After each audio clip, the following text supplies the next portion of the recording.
Okay, so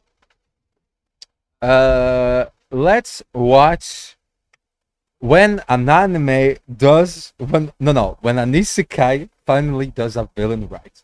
There's a lot of villains that are made right, and there's not a lot of villains in anime that are made right. Usually, like they fucking like do the fucking worst decisions, and it's like it's kind of like I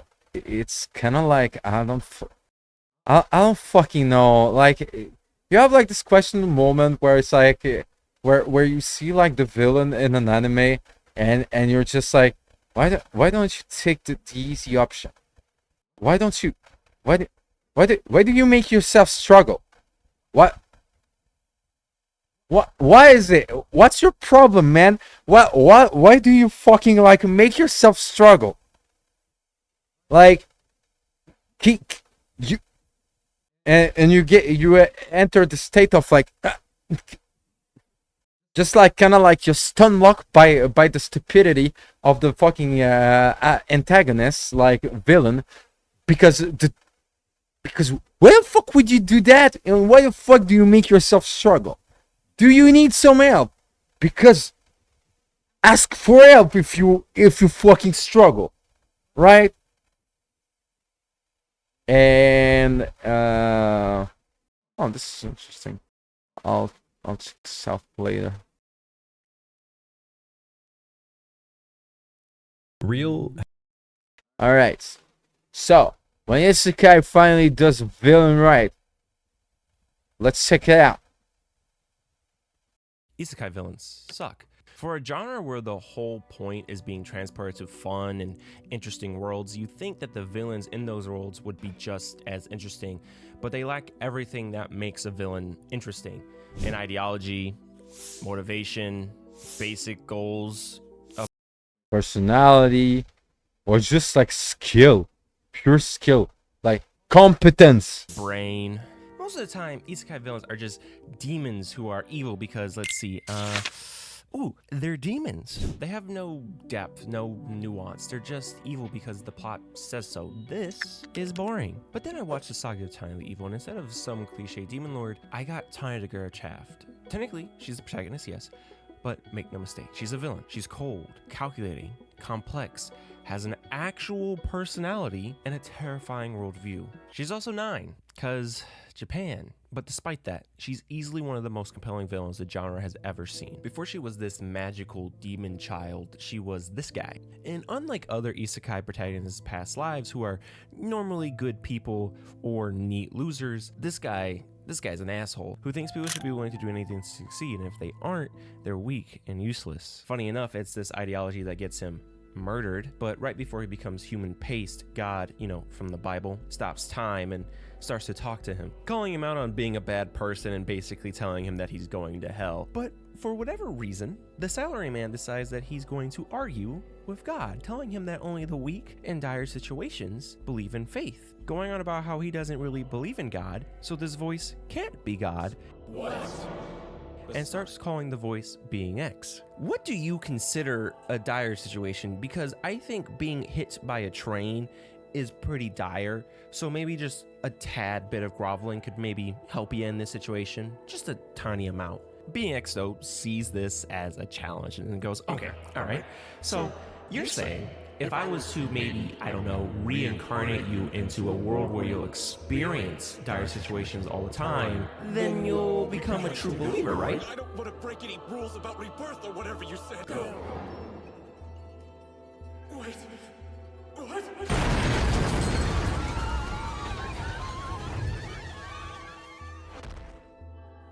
Ooh, that was pretty dark, huh? But hey, if you made it this far, That's actually an interesting way to, because usually reincarnation in isekais is basically you die and you wake up in the new world, right? Like, but here it's like God stops time before your last breath and talks to you through everything, through the walls, through the people, through the birds, right? Like, this is interesting. This is really interesting. Like, and basically gets questioned, but at the same time, he is not nice. He's not forgiving. you know, like, and he want to send the dude to hell, like, so it is quite frightening, you know. God doesn't like you, you know. It's like, it's interesting. Like, I'll check the name of the anime after that. Might as well hit that subscribe button. I'm almost at 1,000 subscribers. I would really appreciate it. Also, hit the like. If he cares about like subscribers, might as well. Like, I'll give him a sub. Button. It really helps push the video out. I would appreciate both if you could.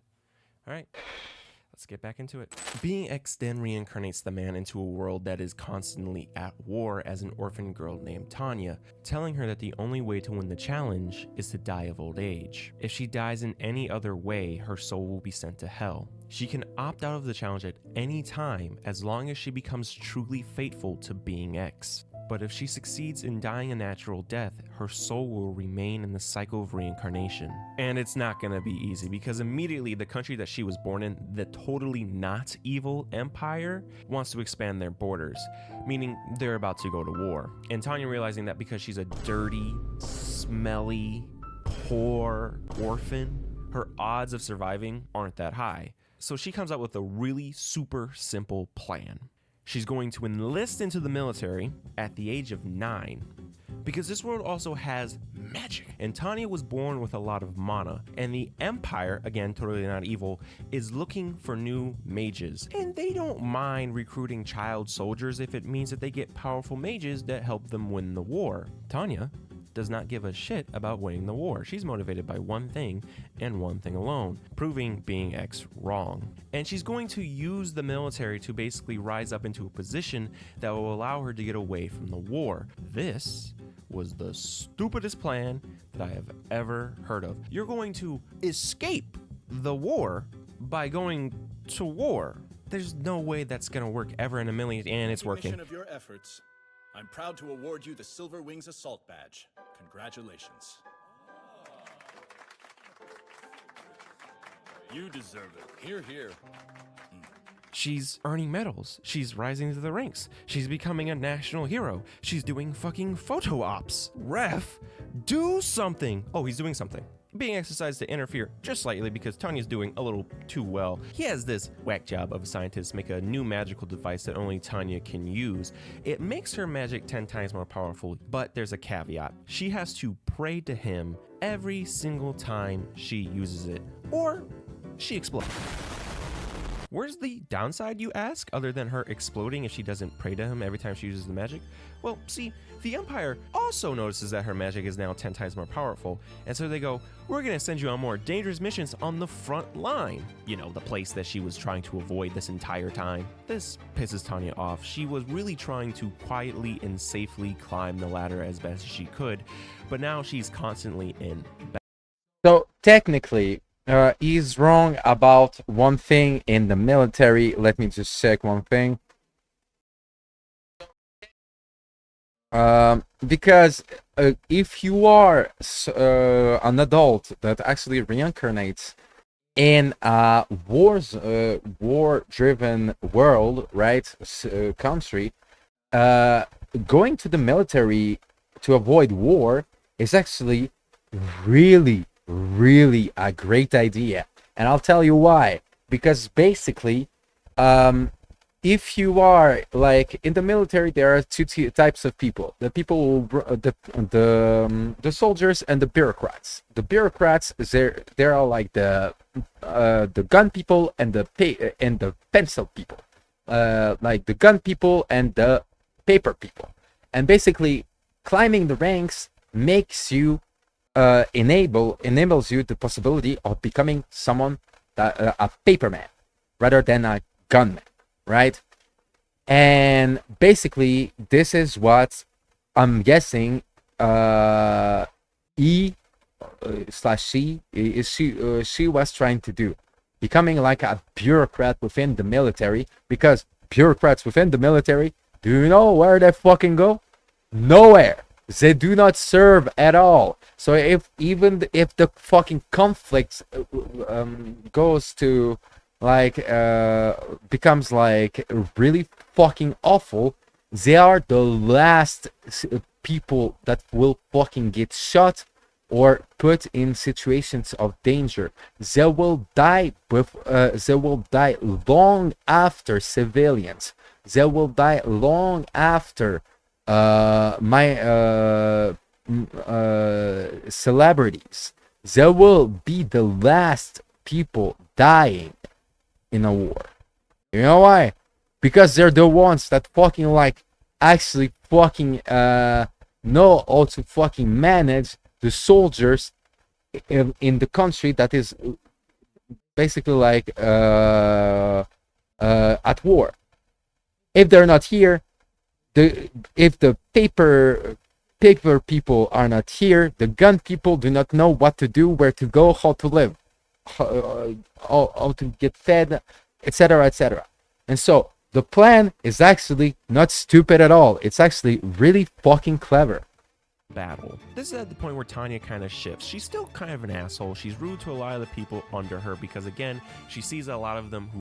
But it sucks actually that like then develop a potential, because like usually bureaucrats do not fucking develop like you cannot like become like a super like it's kind of like you become like a sniper and then you fucking like become like a bureaucrat, so a paper man, and then you develop like this sniper skill that is so fucking like insane that like they tell you, no, no more paper, no more paper. You go back to the front line with your beautiful sniper skill.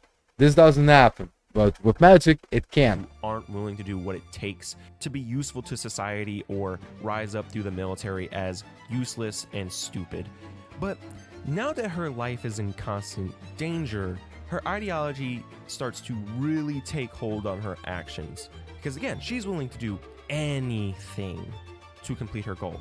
And her goal right now is to survive, which at this point is very understandable. I was still rooting for Tanya at this point because I don't know about you, but I also don't want to die a painful death on some battlefield. Her misdeeds start off very small. She causes the death of 2 soldiers who are disobeying her orders by making sure they end up at a post that will get them killed, but makes it look like it wasn't her intention. That's an asshole move, but they were also kind of dicks, so, fuck them.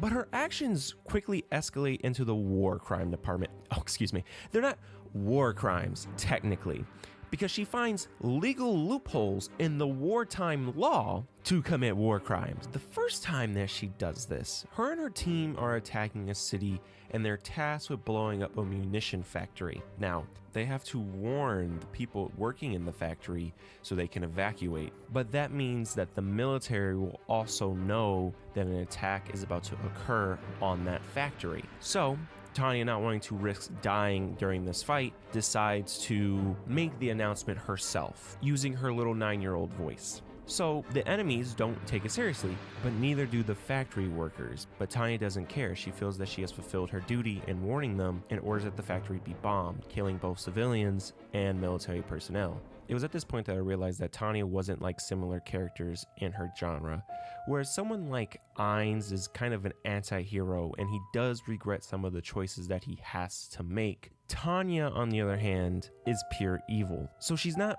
playing a role. She doesn't regret her decisions. She's doing everything that she can to survive and rise up through the ranks. And this is something also like that I dislike with the anti-hero genre, where there's a lot of like in the moment, because you are in stuck in action, living in this like living the journey, and you're stuck in this journey, and basically like usually people become monsters because they have no other choice, and because survival is the fucking like only thing that they can think about. And they don't like their actions, yeah, but they don't fucking they don't doubt it this much, and like they just like feel unrealistic, because a lot of people, they don't regret it. You know what, in real life, from like real storytellers, they don't regret their actions because they tell you service is service or life is life, and my life, if I die, who the fuck else cares other than me? So surviving is a must for me, no matter what is the cost. And not everyone is willing to fucking like to fucking to fucking give up on their lives because of some principle. It's easy to fucking do when you are in living in peace in a country that is like developed and actually like that can where you can be fulfilled and be happy, right? It is easy to fucking say that, but in a fucking like during totalitarianism, like dictatorships and stuff like that, people will trade their fucking family for a fucking penny if it means that they get to live another day. And it's not because it's mean. It's not because they're mean. It's because like survival is a fucking thing that they have to fucking think about all the time. Their own survival. Like right now, you watch it. You are like not thinking about your survival 24/7. Well, these people, they do, and they're stuck like thinking about it. And because of that, they do regrettable decisions. It is true. But on the moment, they do not care as much. They don't have this philosophical like fucking like regrets about like doing like wronging people or whatever the fuck, because they're too busy fucking being enjoying the day that they fucking earned living. Because if they didn't do these questionable acts, well, they'll be dead, and there will be nothing. Like they won't be there. You get me?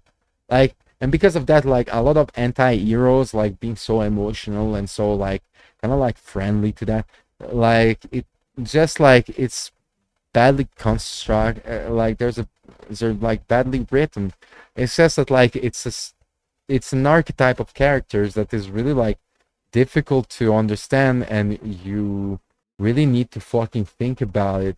And because like I don't know, maybe I'm wrong. There are like also like people that are actually like that actually goes against this what I just said. But it's just that, like there's a lot of these anti-heroes that are like more hero than hero. These antagonists that are more protagonist than the protagonist itself, you know.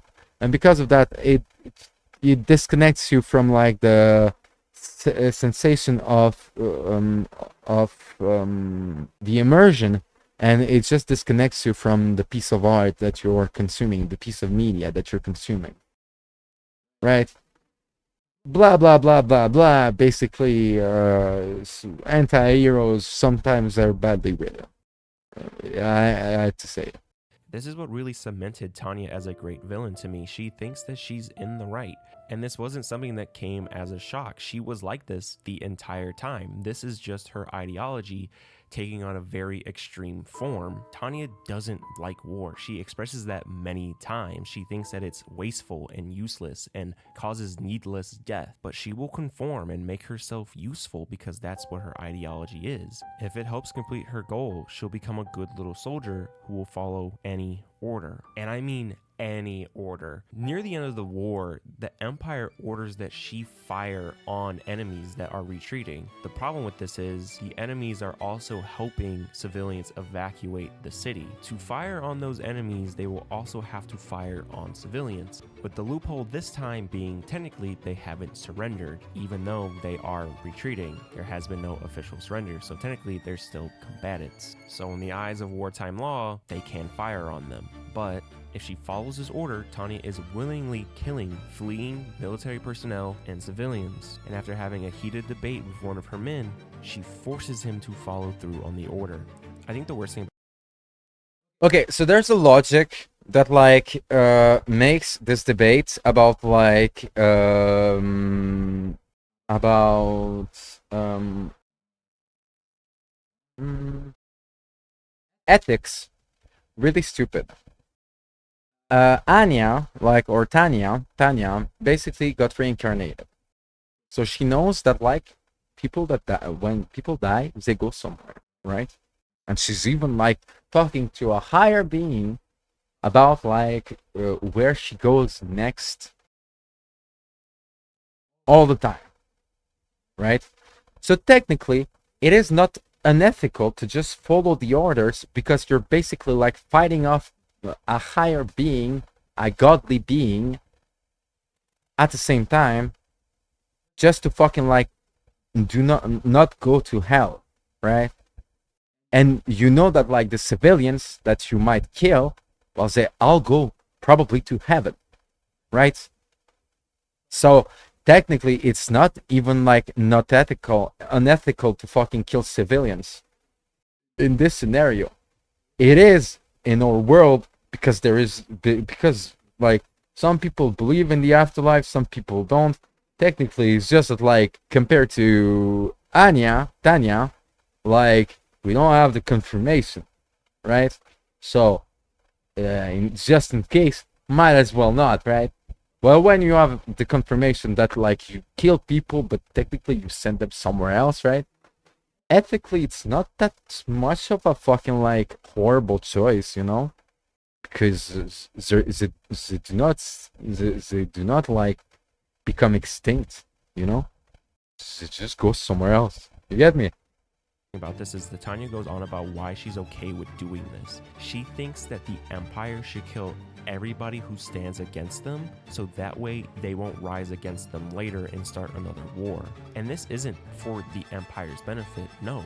She just doesn't want to go to war again. She just wants to live a life of peace, and if that means killing a lot of people to achieve that, she's willing to do it. Essentially, the bitch is crazy, but also complex, because again, at the end of the day, she is at war. She does only want to survive, which is supposed to make us, the viewers, feel very conflicted when she does terrible shit like that. Because at the end of the day, Tanya isn't your typical Isekai villain. She's not driven by chaos or grand evil plans. She's just human. Thank you guys so much for watching. I really appreciate all of you. This was an interesting video. Actually, an interesting video. What is the name of the anime? This is something. Tanya the Evil. This is something like is interesting enough for me to just like have a check it to just like check it out. Overall, I think that like yeah, this dude does interesting stuff. Subscribe if you can. Thank you, Melon Mikal, for this video. I will copy this. Yeah, I want like I think that like the overall like when it comes to isekais, it's interesting, and it's just interesting that like basically they don't die and wake up somewhere else. Like that, I mean it's something interesting. Like I don't know, like I don't know what it is, but basically at the same time, a kind of like did like this is kind of what I dislike about certain type of reviews, where it's like when you're like when an isekai finally does a villain right, and you're like, yeah, okay, so the villain right, yeah, don't tell me too much about the anime because I might want to watch it. It didn't said too much, right? Didn't spoil too much, but sometimes I do, and it's really like it really makes like like become wasteful, because like some people can watch that kind of anime knowing the ending. I will never, like, unless there is like really like it's really something like something really insane, right? So really something like grandiose, right?